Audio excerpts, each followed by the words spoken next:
Hi, and welcome to Sacred Enzyme. This is part 2 on my book reading and review of the lives of Edgar Cayce and his information about Amilius. Okay, so this is second part. I thought it's short, but it's really interesting. So I'm going to read one page to you, and then I'm going to expand on it a little bit because this, to me, is one of the most fascinating things I've read in here so far. In the period then some 98,000 years before the entry of Ram into India, there lived in this land of Atlantis one Amilius, who had first noted the separations of beings as inhabited that portions of the earth's sphere or individuals. As to their forms in the physical sense, these were much rather of the nature of thought forms, or which its development took shape in thought, much in the way and manner as the amoeba would in the waters of a stagnant bay or lake in the present. As these forms took, by the gratifying of their own desire, for that as builded or added to the material conditions they became hardened or set, much in the form of the existent human body of the present day, with what the color as partook of its surroundings, much in the manner as a chameleon in the present. So he's saying that after, I don't even know what time period we're talking about. It would take some time to figure out exactly what the math is on this. If it's millions of years ago or if it's billions of years ago, because, there wouldn't be a fossil record of a manifested being that is just a thought form. It's not going to be a set being until they found more, right? As they de-evolved more from celestial to human, their body became more hardened and set. Okay, so he's saying that Amilius lived in the land of Atlantis, and then as these beings became more physical out of thought, this is what is the very interesting part. It says that these beings took the color as partook of its surroundings, right? Just like a chameleon turns green if it's on grass, or a lizard turns brown if it's on wood, right? Because of the environment, okay? So it says here, hence coming into that form as the red, or the mixture peoples or colors, known then later by the association as the red race. Boom! Red race? Are you kidding me? I knew it. I knew there was something to this red stuff. Okay, let's dig into this. We're going to go back to this pheomelanin. Okay, so this pheomelanin. So this pheomelanin is something that is produced through the PM1 receptor gene, the polymorphic melanocortin 1 receptor gene. And they've done these studies about this melanin, this pheomelanin, in rats. And they discovered that it has to do with the glands and how they form the amount of cysteine, how cysteine forms in the body. And that triggers the genetics for red hair and red skin. So let's look at antiquity. And let's look at the significance of the red hair and the freckles and the red. And let's look at some places around the world that have red hair, red skin, freckles. We're talking some really old people here. Africa. Go to Africa, the red ochre people.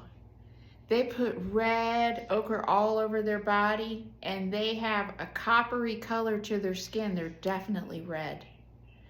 there are people that live in Africa that have dark skin and carrot red hair. There's something to that. There's something to that. The depictions that have Mary Magdalene and Jesus and all these little babies and these little kids that are in these mystery occults, they all have red hair. They don't depict them as having dark skin, but I bet you they used to. I bet you they used to. I bet you they had all shades of skin. It wasn't just white skin. I think they just painted the skin white because they wanted people to notice that the skin was red. Because there's no doubt in my mind that there was a lot more Moorish ancestry, you know, and their skin went from light to dark, all shades, all variations. And the Moorish people are old, you know, they're from the early times with the Celts in antiquity.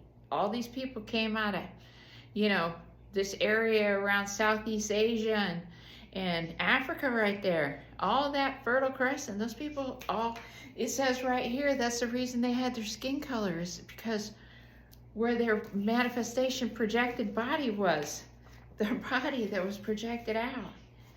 So it was something about these first people that their bodies processed enzymes different. And this brings you into a whole nother subject. A whole nother subject. Because, you know, people that are born with red hair and these red phenylalanine receptor gene thing, they have a higher pain threshold. So it's more than just skin color and hair color. You have a higher pain threshold? Okay, that's interesting. But what else? What else? What else? Well, your body doesn't create the same levels of cysteine, so that means that your enzymes, your amino acids, and your aptogens all work different. So that means that your glands produce different stuff. So that's really interesting. But what's more interesting is how there was a blatant attempt to kind of wipe these people out. And you know, this is just my own theory. But in my own theories, I think that it's quite interesting that the slaves that were put in to slavery were these red people, the Irish, the Africans, the Native Americans. They all had red. What was it that they really wanted to get rid of these people so bad? Were they trying to get rid of the end of Amilius? Or what? The first peoples that stayed like they should have? That they stayed in the law of one? That they were the children of the light? What? That just opens a whole new perspective, does it not? Yeah, I mean, a lot of people that are from Africa that still have black skin, you know, that are aware that they're from Africa originally, you really should start reading into history, because there's a lot of unique things about African people's bodies and their genetics. Yeah. When I had my twins, genetically, they told me that the strongest genetic species on the planet is the African female baby. That is the strongest and has the strongest innate desire for survival. Yes, there are some strong genetics in African ancestry. And the fact that so many African people have managed to keep a lot of their African genetics, because They may have stayed in one place, or they, they were in a certain country, or, they just were very reserved and they'd never married, or, moved to other places and intermingled with other races or nationalities. So they've been able to keep a lot of their genetics. Sickle cell anemia is not like, when somebody has sickle cell anemia now, they talk about all the blood problems and stuff. Oh, in antiquity, my dear, sickle cell anemia kept you from dying from being bitten by mosquitoes and getting malaria. That's what that was all about. That's some special enzyme stuff happening there. That's what sickle cell was. That was a mutation from a place that kept your body safe from disease. See, there's a lot of stuff that we don't know. I'm finding all this stuff out because I'm doing research on enzymes and nature and getting back to nature and what all this stuff means. In antiquity, they knew all this stuff already. It was taken away and hidden or suppressed or reserved, and then cataclysms happened, and then you had people that took advantage and they wanted to get rid of a lot of this stuff, which I think is really interesting that, Edgar Cayce was talking about this through readings, and these readings took place a long time ago.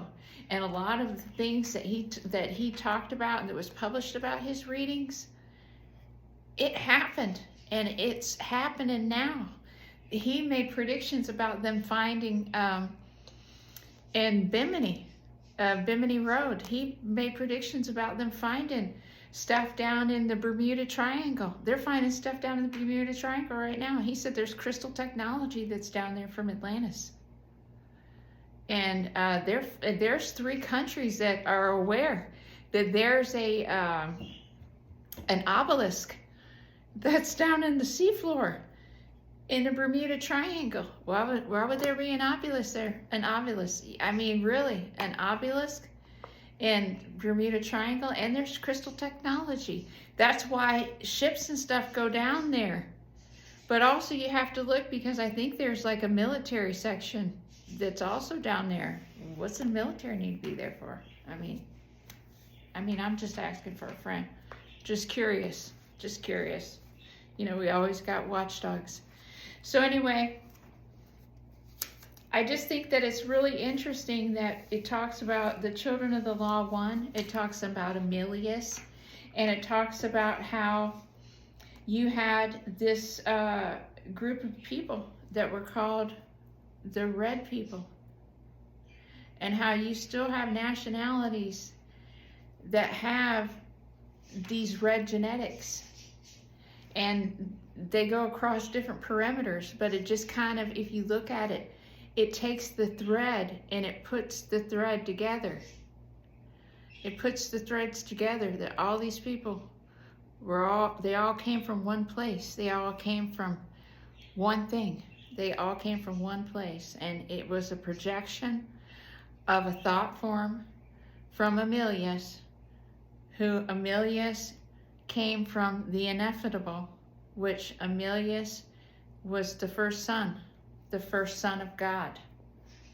So Amilius is the son of God. And guess what? Amilius also is the son of man, because Amilius decided for round 2 that he was going to come back in the flesh as Adam, so he could kind of try to fix his mistake. And so we're going to talk about that on episode number 3. I hope you enjoyed episode number 2. We got 14 minutes in, so I'm going to stop it there because I don't want to make these videos too long where you don't keep interest. So, and I want you to enjoy your life. So with that, thank you for being here. Thank you for watching me on Sacred Enzyme. And remember, we're all in the past, present, and the future. So when you seek me out, I will be here. Thank you very much. See you on the next one.